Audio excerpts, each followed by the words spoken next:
은혜가 넘치는 귀한 찬양 감사드립니다. 이제 성경 말씀을 봉독하겠습니다. 오늘 우리에게 주신 하나님의 말씀은 구약 성경 룻기 1장 20절부터 22절, 4장 13절부터 17절까지의 말씀입니다. 구약 성경 403면쯤 됩니다.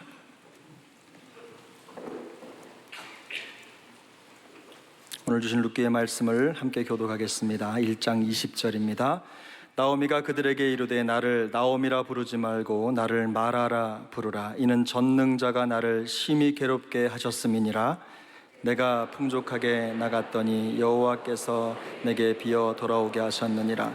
여호와께서 나를 징벌하셨고 전능자가 나를 괴롭게 하셨거늘 너희가 어찌 나를 나오미라 부르느냐 하니라. 나오미가 모압 지방에서 그의 며느리 모압 여인 룻과 함께 돌아왔는데 그들이 보리 추수 시작할 때에 베들레헴에 이르렀더라. 4장 13절 말씀입니다. 이에 보아스가 룻을 맞이하여 아내로 삼고 그에게 들어갔더니 여호와께서 그에게 임신하게 하심으로 그가 아들을 낳은지라. 여호와인들이 나오미에게 이르되 찬송할지로다. 여호와께서 오늘 내게 기업 물을 자가 없게 하지 아니하셨도다. 이 아이의 이름이 이스라엘 중에 유명하게 되기를 원하노라. 이는 내 생명의 회복자이며 내 노년의 복량자라. 곧 너를 사랑하며 일곱 아들보다 귀한 내 며느리가 낳은 자로다 하니라. 나오미가 아기를 받아 품에 품고 그의 양육자가 함께 있습니다. 그의 이웃 여인들이 그에게 이름을 지어주되 나오미에게 아들이 태어났다 하여 그의 이름을 오벳이라 하였는데 그는 다윗의 아버지인 이새의 아버지였더라. 아멘. 사랑하는 형제자매 여러분, 영적 가족, 영가족 여러분, 오늘 예배를 통하여 말씀을 통하여 여러분 머리끝부터 발끝까지 그리스도의 보혈로 덮어주시고 여러분 지켜주시기를 바랍니다. 지켜주시기를 바랍니다. 인생은 어떤 경우는 간발의 차이에서 중요한 것이 결정될 때가 많이 있습니다. 지난 주일날 제가 이 안경에 좀 문제가 있어가지고 안경을 벗고 좀 이렇게 걷다가 헛디뎌 가지고요, 팍 하는데 앞에 돌하고 이렇게 쇠 이렇게 사각형이 있었어요. 그게 팍 찔 뻔했어요. 다시요, 팍. 거의 0점 몇 초 차이로 그냥, 만약에 찧었으면 제가 오늘 설교 못했을 거예요. 그 간발의 차이예요. 우리 오늘 안아주시는 본당에서 예배드리는 것 하나님께서 지켜주셔서 온 줄로 믿습니다. 졸음운전하다가 온 가족 어려울 뻔할 때도 있잖아요. 그러니까 우리는 정말 순간순간 하나님의 이 지켜주심이 필요한 줄로 확신합니다. 이걸 아는 것이 은혜예요. 이것이 아는 거 은혜예요. 안아주심의 본당에서 예배드리는 모두가 다 하나님의 지켜주심을 경험하기를 바라는 것입니다.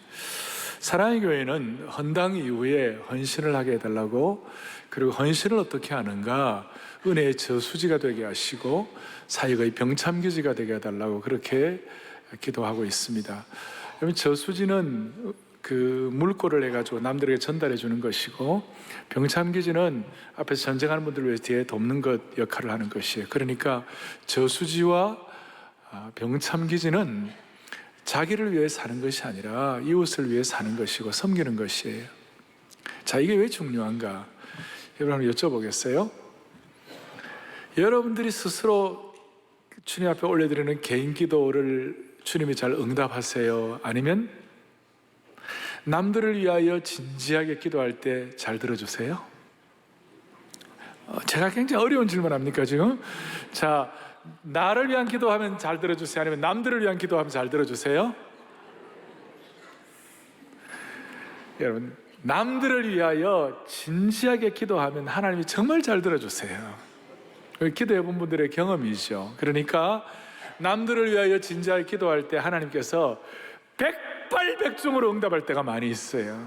뭘 말하는가? 은혜의 저수지가 되고 사역의 병참기지가 된다, 이런 마음의 손을 가지고 마음이 준비되고 다듬어지고 기도하면 결국은 그것이 기도하는 분의 은혜로 다가오게 되는 것이에요.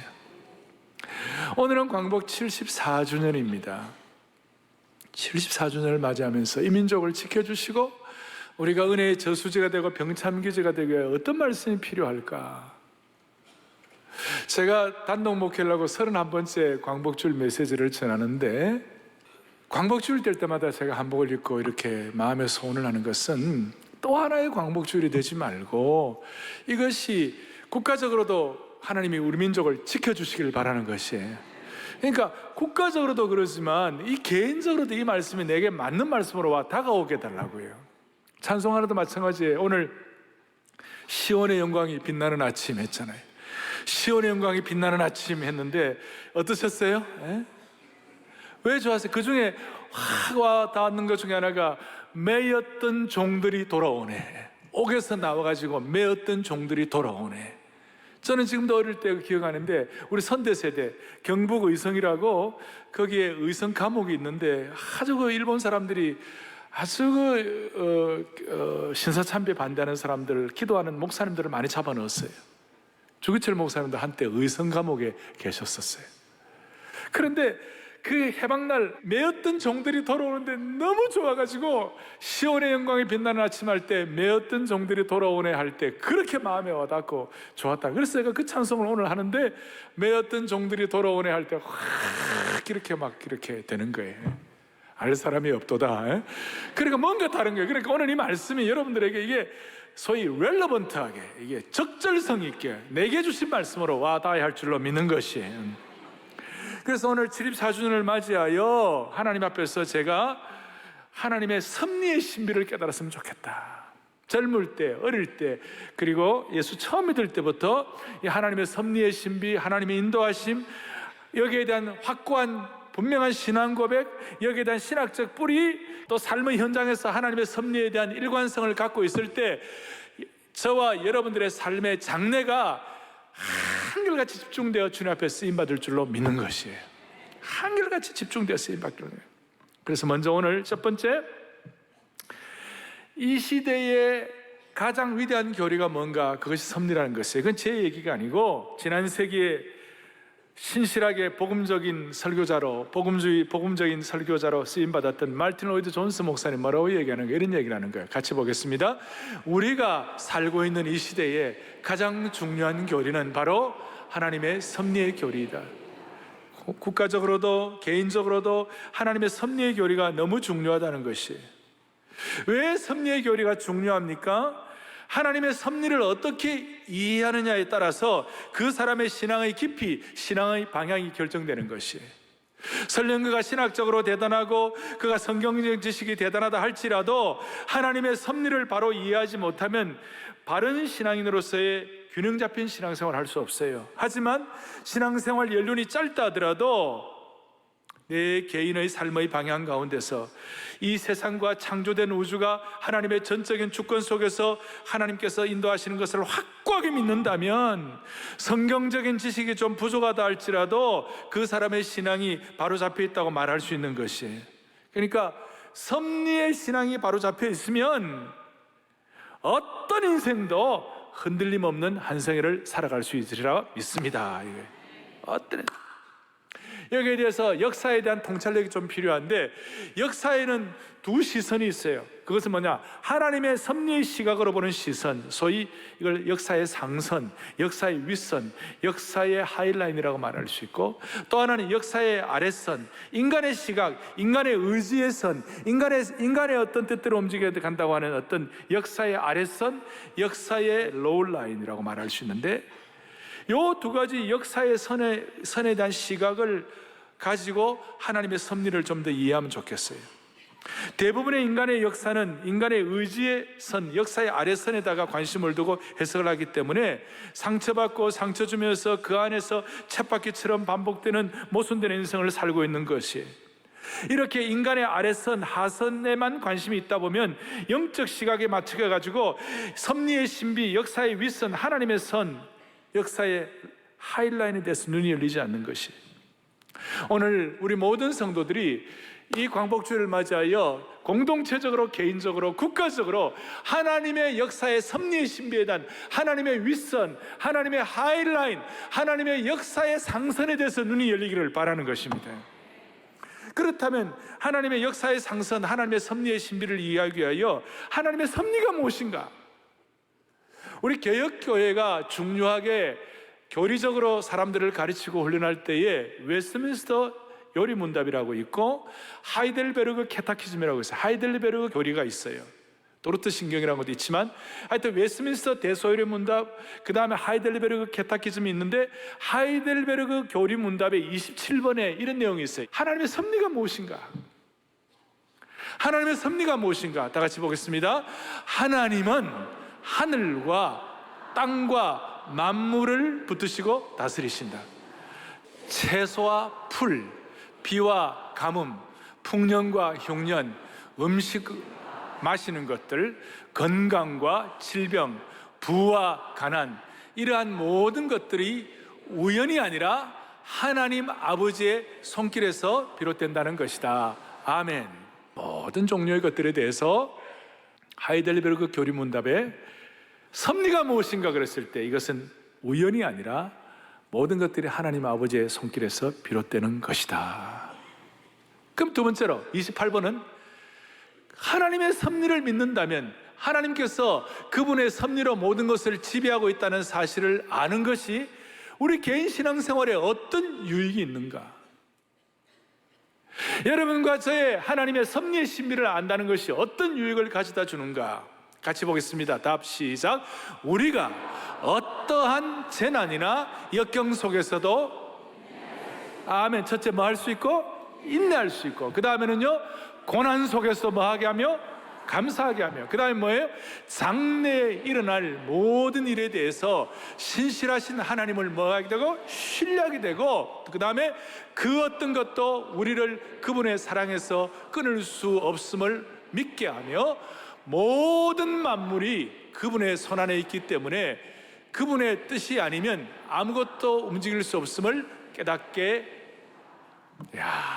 그 섭리의 신비가 우리의 삶에 어떤 유익이 있을까? 첫째는 인내할 수 있고 감사할 수 있고 신뢰하게 되고 하나님의 사랑에서 우리가 끊을 수 없다는 사실을 믿게 되고 이것을 우리의 마음속에 확신하게 되는 것이 할렐루야. 자, 그런데 문제가 있던 거예요. 우리가 하나님의 섭리를 안다, 하나님의 섭리가 무엇인가를 알고 그 다음 섭리의 신비가 우리가 어떤 유익을 주는가 알고 있지만 실제의 삶에서 너무나 큰 고통이 다가오고 너무나 정말 말로 다룰 수 없는 인생의 큰 짐을 지게 되면 알고 있어도 실제적으로 내게 이것이 역사가 안 되는 것이, 이게 문제라는 것이.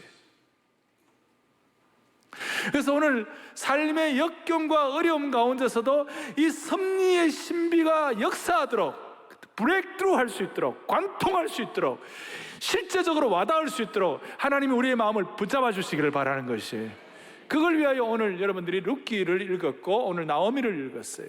나오미에 대한 걸 들었어요. 나오미가 룻기의 중요한 주인공이 나오미하고 룻인데, 나오미가 어느 정도였냐면 룻기 1장 20절 21절에 우리 같이 보겠습니다. 같이 보죠.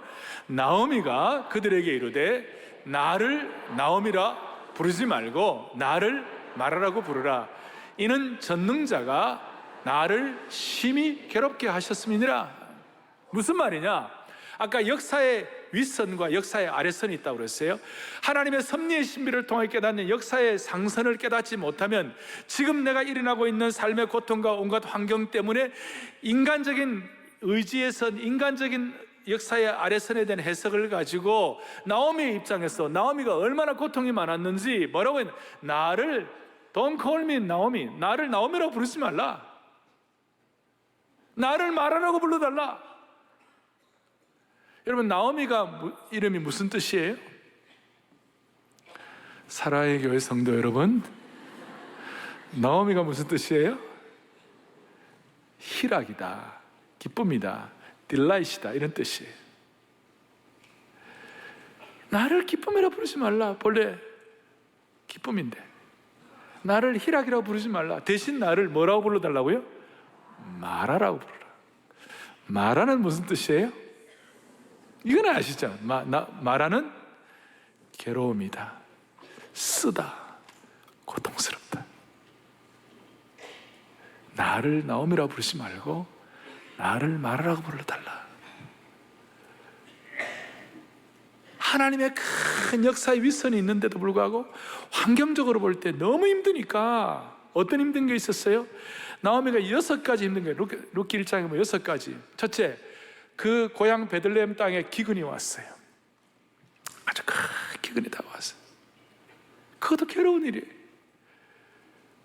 가뭄이 오고 기근이 오고 먹을 수가 없으니까 당시로 말하면 그 이웃에 있는 모압 땅으로 이사를 했어요. 요즘으로 하면 이민을 간 거예요. 자, 이민 가서 거기서 좋았으면 좋았을 텐데 그게 두 번째 불행이 이민 간 거고, 세 번째는 뭐였냐면 기근을 피해 갔던 그곳에서 사랑하는 남편이 먼저 죽어버렸어요. 과부가 된 거예요. 네 번째 불행은 두 아들 말론과 기럧이 무슨 일이 벌어졌는가? 말론과 기럧이 모압 여인들을 아내로 맞이한 거예요. 나오미 입장에서는 유대 엄마로서 그 자녀들이 이방 여인과 결혼한다는 것은 참 힘든 일이었어요. 그리고 다섯 번째 불행은 뭐냐면 10년간의 자녀들의 결혼 생활에서도 자녀를 얻지 못한 것이. 여섯 번째 불행은 그녀의 두 아들마저 모두 죽어버리고 며느리만 남게 된 것이. 기가 막힌 일이에요. 제가 이런 말씀 드리면 여러분 74년 4주년 광복주의를 맞이하여 여기에 적어도 인생 40, 50만 넘으시면 여러분들의 삶의 여정들이 파노라마처럼 지나갈 거예요. 파노라마처럼. 그 가운데 너무나 고통스러우니까, 자, 기근이 왔고 모압 땅으로 이주를 하고 자녀들의 내키지 않는 결혼이 있고 남편을 이어이고 두 아들이 10년간 자식이 없고 그 두 아들마저 잃어버리는 참으로 기구한 운명. 그게 너무 힘드니까 하나님이 나를 버리신 거구나. 그러니까 나를 나오미라 부르지 말고 나를 말하라고 써. 고난과 쓰디쓴 인생이라고 불러달라. 여러분, 나오미는 하나님의 인도하심, 하나님의 주권자, 하나님의 창조자 나오미 다 믿었어요. 근데 삶이 너무 어려우니까 하나님의 섭리의 신비에 대한 눈이 막혀버리고 하나님의 윗선의 역사의 흐름을 잃어버리고 그냥 인간의 의지의 선, 인간의 아래선, 인간의 여기서 나오는 걸 가지고 자기의 삶을 해석하는 것이. 사탄의 가장 효과적인 무기가 하나 있는 그 실망이에요. 실망. 하나님이 더 이상 너를 인도하지 않아. 너 상황을 보라보아. 너 꼴을 좀 봐라 라는 실망의 흙탕물들을 마음속에 그냥 일으키는 거예요. 식탕에 실망의 흙탕물을 가지고 막 마음을 뒤범벅하게 만드는 것이. 그리스도인은 그리스도의 피로 구원받은 사죄의 확신을 통하여 구원의 확신을 갖게 되는 게 중요해요. 그래서 동시에 그리스도는 구원의 확신뿐만 아니라 섭리의 신비를 통하여 인도의 확신을 가져야 될 줄로 믿는 것이에요. 어떻게 보면 하나님의 윗선, 하나님의 섭리의 선이라 하더라도 우리 입장에서는 쓰디쓴 섭리가 되고 혹은 찌푸린 섭리라고 말할 수 있고 이렇게 표현할 수 있을지 몰라요. 그러나 이것조차도 하나님의 섭리예요. 섭리. 여러분, 오늘 청계산 산상기도회 가 기도를 할 터인데 저는 마음의 소원을 해요. 하나님의 섭리에 대한 신비의 눈이 열려가지고 이번 청계산 산상기도회에 올라가가지고 모든 성도들의 삶의 흙탕물들이 정화되기를 바라는 것이. 흙탕물들이 깨끗해져야 되는 것이. 그러나 나오미의 삶의 현장에서 깨닫는 것은 뭐냐면 하나님이 때때로 내게 너무 가혹하구나. 너무 어떻게 보면 괴로운 섭리구나. 쓰디쓴 섭리구나. 마라의 섭리구나. 그렇게 해석을 하고 있는데 이제 중요한 거예요. 오늘 나중에 4장 13절 14절에 돌아가 보면 나오미가 나중에 무슨 일이 벌어집니까? 하나님께서 룻을 통하여 오벳을 주셨는데 그 오벳은 이새의 아버지요 그 오벳을 통하여 이새가 낳게 되고 이새를 통하여 다윗이 펼쳐지게 되고 다윗 왕국이 펼쳐지고 솔로몬이 나오게 되는 거, 한마디로 말해서 메시아 왕국이 펼쳐지게 되는 것이에요. 역사의 아래서는 도저히 이해가 안 되는 것이에요. 그 누가 영적으로 그 어두운 사사시대에 이 비극 속에서 나오미의 입장에서의 그 쓰디쓴 섭리 가운데서, 어떻게 보면 찌푸린 섭리 가운데서, 상처의 섭리 가운데서 다윗과 솔로몬과 메시아 왕국이 펼쳐질 것을, 왕 중에 왕이 오실 것을 예비하고 계심을 상상이나 했겠냐고, 상상이나. 그래서 오늘 우리는 쓰디쓴 섭리, 찌푸린 섭리 속에 짓눌린 나머지 그 고통스러운 삶 위에 하나님이 주시는 소망의 서광, 역사의 윗선에 비춰오는 것을 깨닫는 눈을 열어주시기를 바라는 것이에요.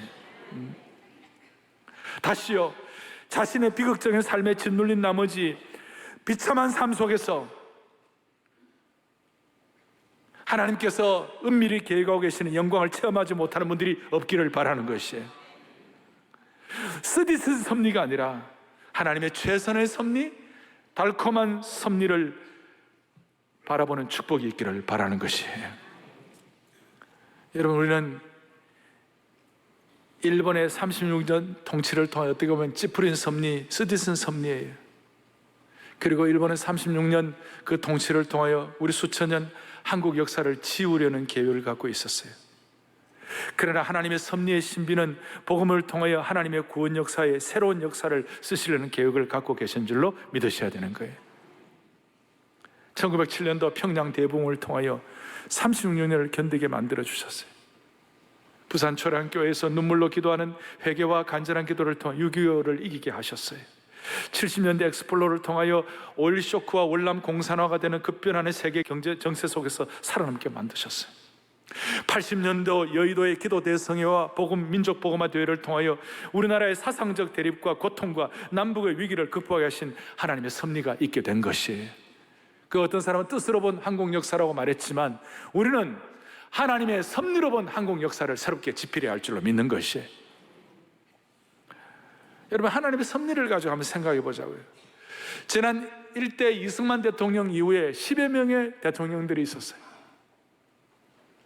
근데 그 모든 그 대통령들의 치세를 기억하면서 그 치세 속에 어떤 분들은 고통당한 분도 있고 어떤 분들은 나름대로 좋은 시절을 보낸 분도 있을지 몰라요. 그러나 우리의 시각이 있어야 돼요. 하나님의 윗선의 섭리의 신비, 사람들 10,000명, 50,000명 뭐 이런 몇만 명의 사람들의 마음을 이렇게 조작하고 하는 것은 사람이 이렇게 꾀를 부리게 할 수도 있어요. 그러나 5천만 명의 마음을 움직이는 것은 하나님의 섭리의 신비 아래에 있는 것이에요. 하나님께서 지나간 모든 대통령들에 대해서 하나님께서 다 기뻐한 것은 않으시지만, 다 기뻐했다고 말할 수는 없지만 한 가지, 하나님이 허락하지 않으셨다면 대통령이 될 수가 없었을 거예요. 그러니까 그 대통령이 누가 하나 완벽하겠어요? 링컨 대통령이라고 완벽하겠어요? 다 공과가 있는 것이에요. 그런데 우리는 하나님의 백성들을 이 광복주일날 우리가 기억을 하나님의 섭리에 대해서 눈을 떼야 되는 것이에요. 공과가 있는 것이고 부족함이 있고 장애점 다 있겠지만 우리는 하나님의 섭리의 신비에 대해서 그때마다 지도자로 있었던 그분들이 정말 하나님께 쓰임 받아가지고 강점을 어느 정도 우리 역사 가운데 역사했다고 생각하고 우리가 민족의 역사를 그렇게 바라봐야만 우리는 위로를 받을 수 있고 우리 민족에 대한 역사에 대한 자존감을 가질 수가 있고 우리 민족의 역사에 대해서 감사할 수가 있는 것이에요. 지난 74년 동안 우여곡절이 많았지만 하나님의 섭리의 신비를 깨닫고 공과가 있지만 5천만의 마음을 움직이는 것은 하나님의 섭리가 허락되었기 때문에 가는 것이라고 생각하고 거기에 대해서 우리가 감사하고 과거의 부족함은 정리하고 미래를 향하여 달려가야 되는 것이에요.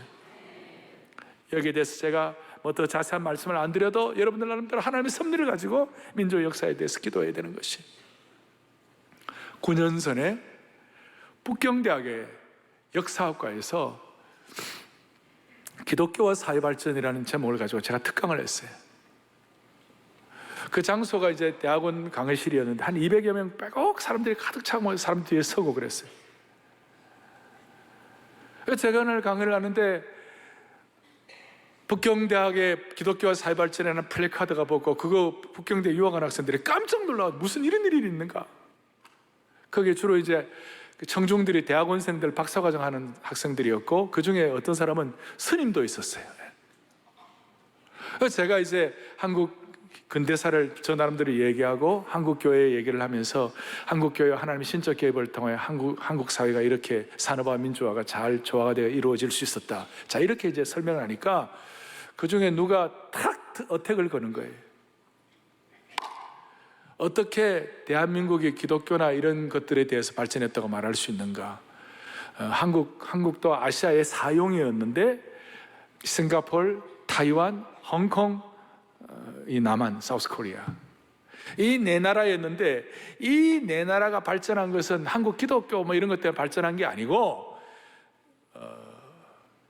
한자 문화권 그리고 유교를 숭상하기 때문에 가능한 것이 아니었는가? 공자의 혜택 아니었는가? 그러면서 어택을 하는 거예요. 공격을 하는 거예요. 그래서 제가 그 순간 잠깐 목도를 하고 네 며칠은 잠깐 기도하고 하나님 지혜를 달라고. 공자 문화권, 유교 문화권, 한자 문화권이라고 해석할 수도 있지만 이 아시아의 사용이 발전한 것은 한국 외에 다른 나라는 싱가포르, 타이완, 홍콩은 철저한 화교들 자본이 있었다. 화교들의 재정이 나름 뒷받침되어 있었다. 근데 대한민국은, 한국은 화교 자본이 하나도 없었다. 중국 사람들의 부가 축적될 여유를 주지 않았다. 한국은 화교 자본이라고는 아무것도 없었다. 아무것도 없는 제로에서 시작한 것이다. 왜 떨라? 그러는데 옆에 누가 박수를 치고 그랬어요.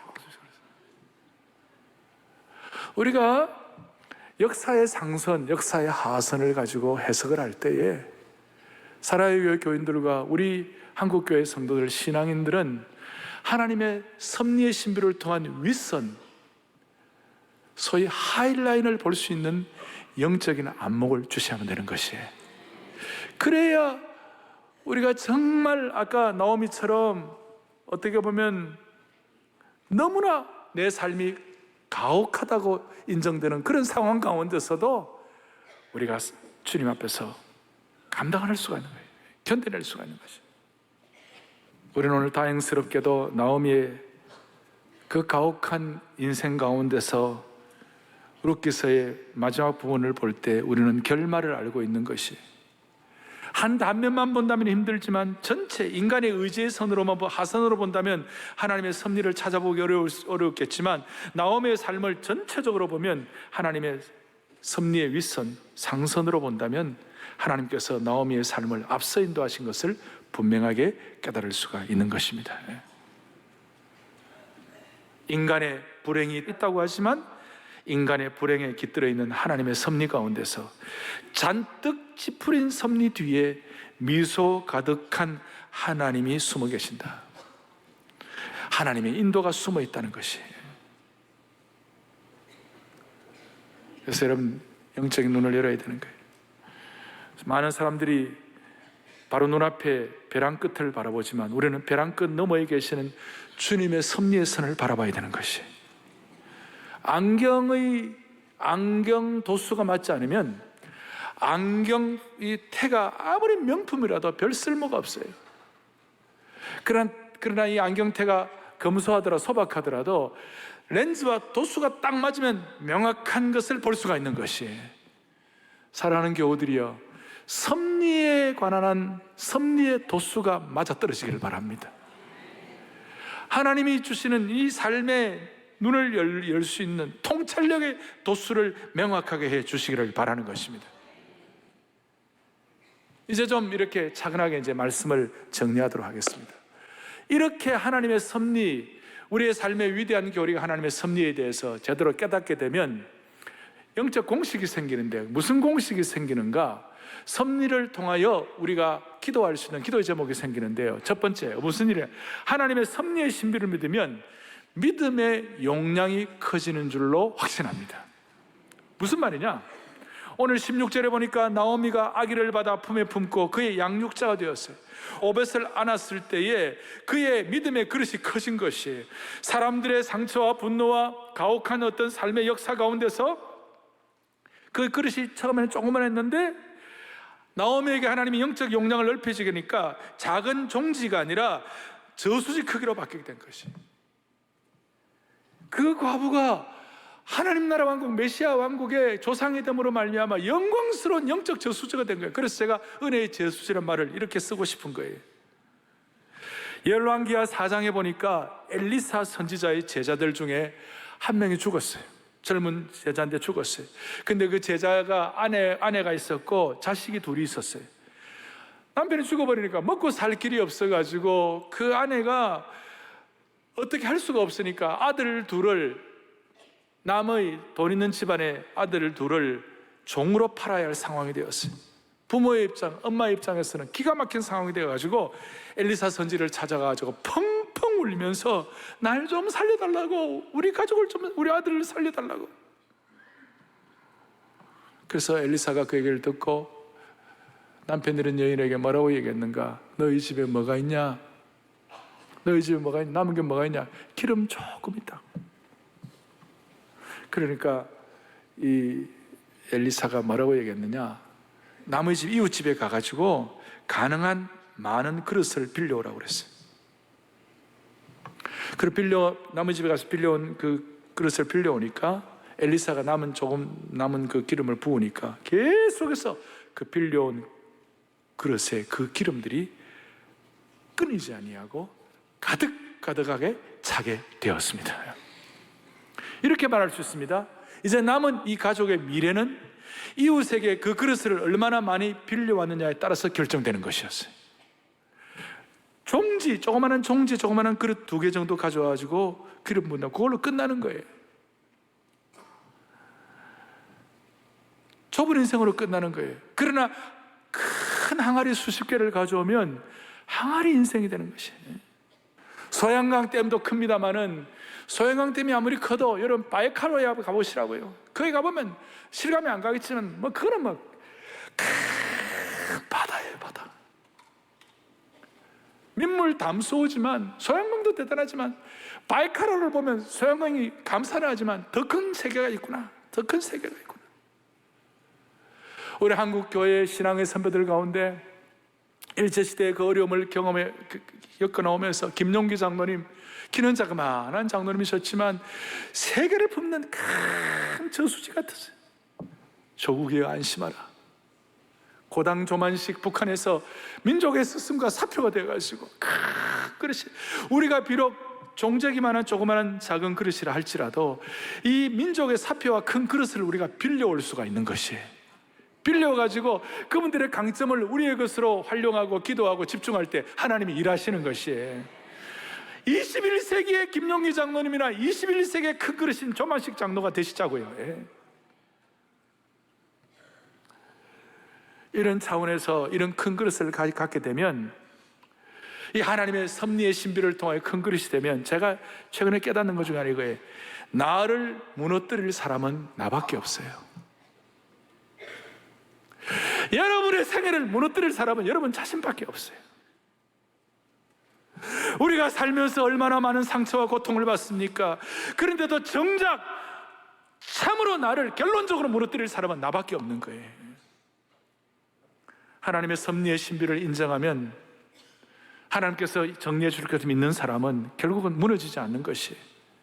아무리 바닷물이 흉흉하다 할지라도 배 안에 물이 차지 않는 한 그 배를 침몰시킬 수가 없는 것이에요.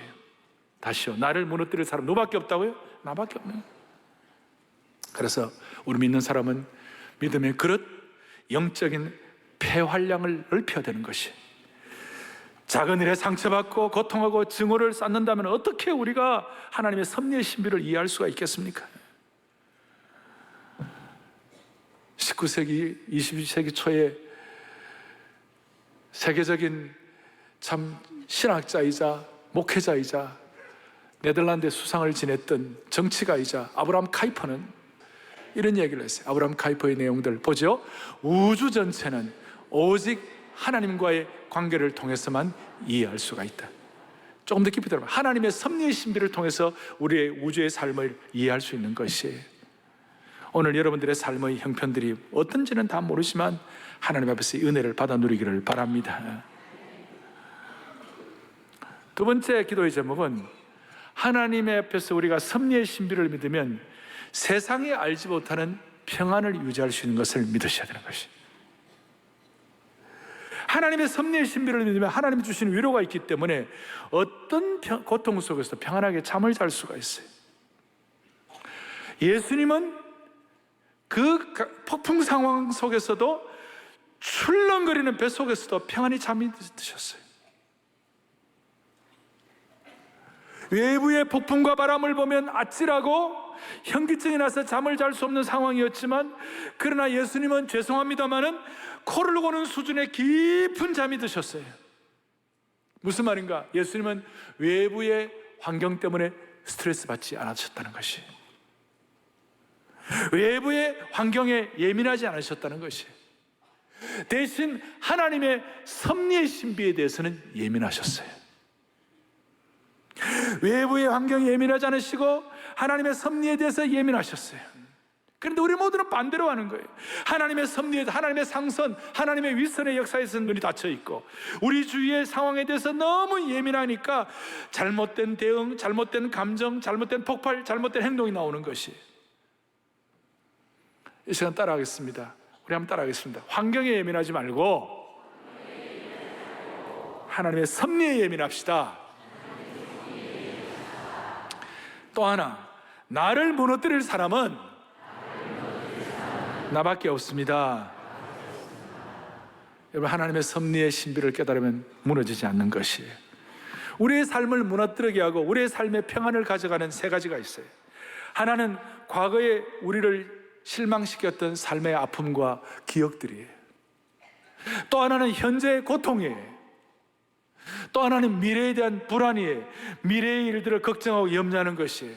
과거의 실망과 과거의 상처의 추억들, 기억들, 현재의 고통들, 미래에 대해서 염려하고 걱정하는 것이에요. 거기다가 한 가지 더, 내 나름대로 충분히 계획하고 충분히 준비하고 충분히 최선을 다했는데 그럼에도 불구하고 결과는 너무나도 어려운 결과가 와가지고 마음 둘 곳이 없고 망연자실한 상태가 될 수가 있어요. 하지만 여러분, 우리가 최선을 다해 준비했음에도 불구하고 내 생각과 다른 결과가 나왔다 할지라도, 그럴 때조차도 내가 하나님의 섭리 안에 있음을 믿는다면 세상 사람들이 알 수 없는 평안과 위로를 얻을 수가 있다는 것을 믿으셔야 되는 것이죠. 최선을 다하고 애를 썼는데도 내가 원하는 답이 안 와가지고 망연자실할 것 같이 힘든 게 있다 할지라도 하나님의 섭리의 신비를 믿으면 하나님만이 주시는 위로를 지금 누릴 수가 있는 것입니다. 섭리의 신비의 관점에서 보면 무시무시한 얼굴로 우리를 다가오는 역경조차라도 무서워 보이지 않고 우호적으로 보일 수도 있는 것이, 어려움도 어떨 때는 우호적으로 느껴질 수가 있는 것이, 오늘 이런 마음으로 하나님 주시는 담대한 위로가 평생 있기를 바랍니다. 두 가지 기도 제목, 첫째, 하나님의 섭리의 신비는 우리의 믿음의 용량을 넓힌다. 두 번째는 하나님의 섭리의 신비는 우리에게 참된 위로를 가져다 준다. 세 번째는 뭐냐? 섭리의 신비를 믿으면 혼란 속에서도, 삶의 혼란 속에서도 현재의 삶에 충실할 수가 있는 것이에요. 수많은 혼란 가운데서도 우리의 삶의 현실에 충실할 수 있는 능력을 받는 것이에요. 지금 우리 한반도의 형편을 보세요.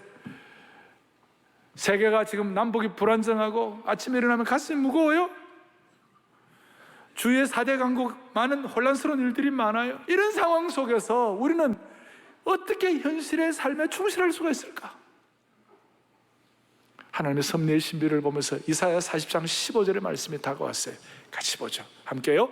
보라, 그에게는 열방이 동해안방울 구멍으로 같고 저울의 작은 티끌 같으며 섬들은 떠오르는 먼지와 같다. 놀라운 말씀이에요. 이 4대 강국 열방들이라 할지라도 하나님의 섭리의 신비 앞에서는 통의 한 방울 물과 같고 저울의 작은 티끌과 같고 섬들은 떠오르는 먼지와 같다. 여러분, 저울을 잴 때 티끌을 잽니까 안 잽니까? 신경 안 쓴다는 것이. 통이 물이 한 방울 떨어졌다고 신경 씁니까 안 씁니까? 안 씁니다. 먼지 신경 안 씁니다. 티끌과 먼지에 대한 해석을 할 때 감자 있잖아요. 감자에다 흙이 좀 묻었어요. 그럼 감자에 흙이 묻었는데 그 저울에 잴 때 흙 묻었다고 그 더 신경 씁니까? 똑같아요. 이어서 40장 25절 같이 보죠. 거룩하신 이가 이르시되 그런즉 너희가 나를 그와 동등하게 하겠느냐 하시니라. 누가 하나님과 섭리의 신비를 가지신 하나님과 비교할 수가 있겠는가? 오늘 이 마음을 가지고 섭리의 신비에 대한 눈이 열리고 현실에 충실할 수 있도록 하나님에 대한 안목이 집중되기를 바랍니다. 섭리의 신비에 눈이 열린다는 것은 초등학교 다닐 때 산수가 어려울 때가 많아요. 그런데 중고등학교에 가면 수학을 하게 되면 산수는 아무것도 아닌 거예요. 섭리의 신비에 하나님의 상선 윗선의 신비를 이해하게 되면 우리 인간의 밑에서 일어나는 수많은 이 로우 라인에서 일어나는, 하선에서 일어나는 수많은 일들을 우리가 정리할 수가 있는 줄로 믿습니다. 정리하겠습니다. 이제는 이 섭리의 신비를 가지고 이 광복주의를 맞이하여 자신을 넘어 하나님이 우리 민족에 역사하신 역사를 하나님의 섭리로 본 한국 역사에 대한 눈을 여셔야 될 것이에요. 그리고 하나님의 섭리에 관한 나오미와 함께 요셉은 최고의 하나님의 섭리의 신비의 대상이 되었고, 섭리의 신비의 어떻게 보면 하나의 놀라운 예라고 말할 수 있어요. 요셉은 감옥에 갔습니다. 종으로 팔렸습니다. 애굽으로 팔려갔습니다. 너무너무 비참했어요.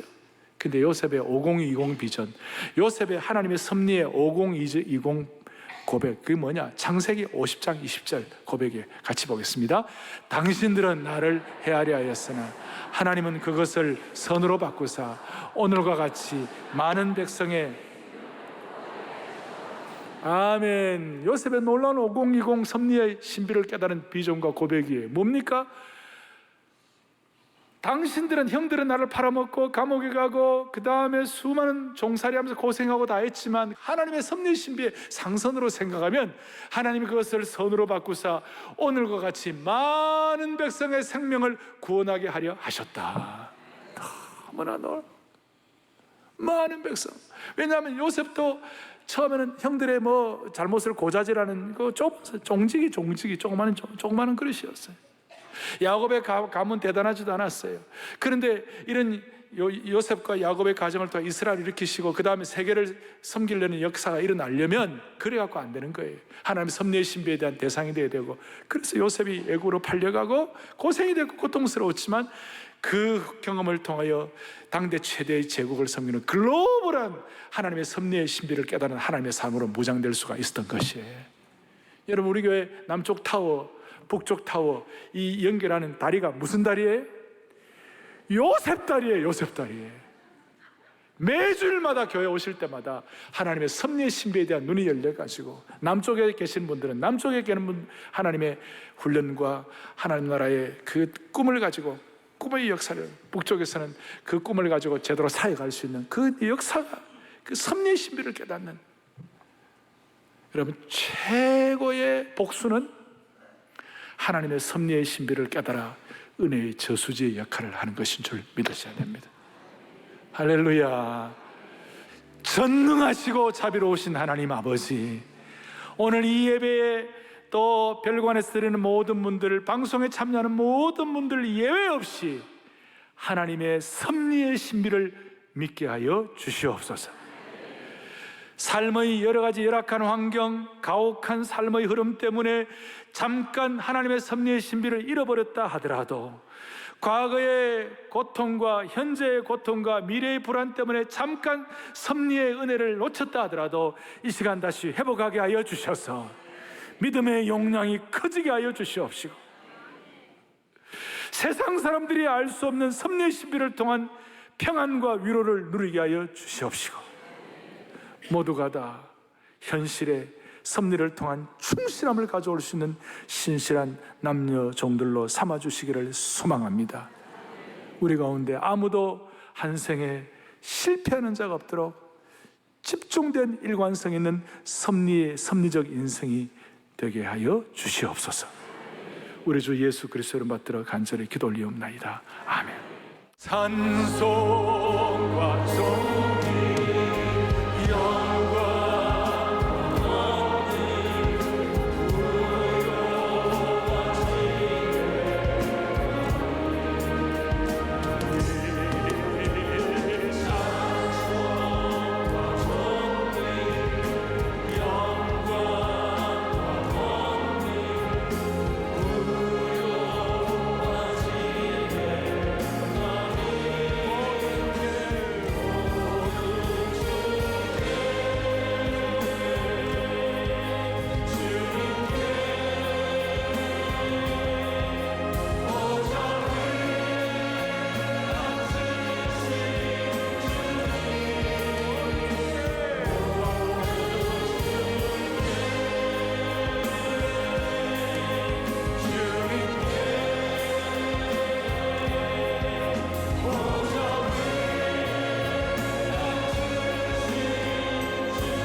지난달 29일부터 2주 동안 MK 학습 캠프가 사랑의 교회에서 진행됐습니다. 오전에는 남측 10층의 디사이플 소그룹실에서 국어, 영어, 수학 등 주요 과목 수업을 학년별로 나누어 진행했고, 오후에는 학생들이 직접 수강 신청한 특별 방과 후 수업이 이어졌습니다. 방과 후 수업에 참석한 MK들은 악기를 배워 찬양을 연주하고 말씀책을 만들며 자신의 달란트를 발견했는데요. 매 시간 하나님이 주시는 지혜를 얻는 귀중한 시간이 되었고, 미술 상담 수업을 통해서는 친구들과 그림을 그리며 서로의 다름에 대해 배웠습니다. 또 4차 산업혁명 시대를 살아가는 미래 세대로서 코딩을 배워 온라인에서 상상력을 펼쳤고, 특별히 축구 선교회와 함께하는 레크리에이션 시간에는 팀 대항 경기를 치르며 공동체의 소중함을 느낄 수 있었습니다. 학습 캠프 덕분에 친구들도 많이 만나고 공부도 더 잘하는 것 같아요. 다음 선교지에 갔어도 여기에서 배운 것들이 나한테 도움이 되면 좋겠습니다. 매일 아침마다 학생들의 이름을 불러가면서 기도하고 있습니다. 아이들이 학습적으로 능력이 향상될 뿐만 아니라 학생들의 마음을 더욱더 어루만져 줄 수 있도록 저희 교사들이 매일마다 더욱 기도하고 후원하며 사랑으로 동역하겠습니다. 열방을 품고 세계 각지로 파송받은 선교사들과 함께 선교지로 돌아가게 될 아이들이 MK 학습 캠프를 통해서 하나님 나라의 백성, 또 한국인이라는 정체성을 가지고 교회와 나라를 위해 기도하는 믿음의 세대로 성장하길 바랍니다. 사랑갤러리에서 헌당을 감사하며 시작된 안영남 작가의 니고데모 작품 전시가 마무리됐습니다. 니고데모는 영생의 질문을 안고 예수님을 찾아온 제자의 모습을 형상화한 작품이었고, 이번에는 어둠을 빛으로 이기는 조각품 어머니 지구라는 작품이 전시됩니다. 지난번하고 달리 지난번에는 정적인 조용한 그 2디멘셔널 그 작품 했는데, 이번에는 빛도 사용하고 좀 움직임이 있는 그런 작품을 선보이고 있습니다. 하나님 다음과는 큰 사랑을 갖고 있는 어머니의 지구, 이제 그런 걸 표현했는데, 젊은이들도 이런 거를 보면서 또 자기 나름대로의 이 상상도 좀 초래하고 그랬으면 좋겠습니다. 무조건적이며 영원히 지속되는 하나님의 사랑을 표현한 안영남 작가의 전시에 많은 영가족들이 함께하고 은혜 나누는 기회가 되길 바랍니다.